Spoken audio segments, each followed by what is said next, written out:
د نظم نه مخکې یو دوه شعرونه په هر یو دور کې درې کسان وي، څوک یزیدان وي، څوک شمران وي، بیزاره څوک چې وي د دې دواړو هغه بېشکه چې حسینیان وي.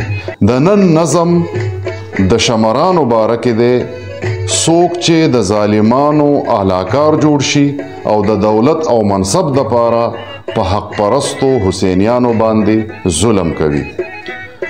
په پښتو ادب کې ولسی ادب کې ورته د زورور غوایه وي. د نن د نظم عنوان دی د زورور غوايه. یا د زورور غوايه ته خو په نختر خیجې، زور دی الله خاورې کا ته زما په سر خیجې، ته خو یې د مینې د نور او د رڼا دشمن، ته یې په تیارو کې د ستورو د پړقا دشمن، زور د ځمکنې خو اسمان کې ته په لمر خیجې. یا د زورور غوايه ته خو په نختر خیجې، زور دی الله خاورې کا ته زما په سر خیجې. ستا په شان لیدلی مې ډېر مست په غرور ځوانان، ستا په رنګ کتلی مې ډېر په زهر و پر ماران، ته لکه د دوی به د افسوس د غره په سر خیجې. یا د زورور غوايه ته خو په نختر خیجې، زور دی الله خاورې کا ته زما په سر خیجې.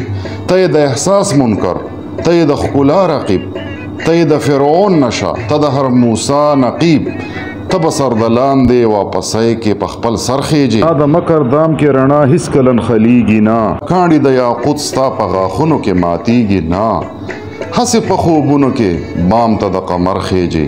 یا د زورور غوايه ته خو په نختر خیجې، زور دی الله خاورې کا ته زما په سر خیجې. ستا نه لوی یزید هم په خپل ځام نازېدلی و، نمرود ګوره د رب خلیل ورته غورځولی و.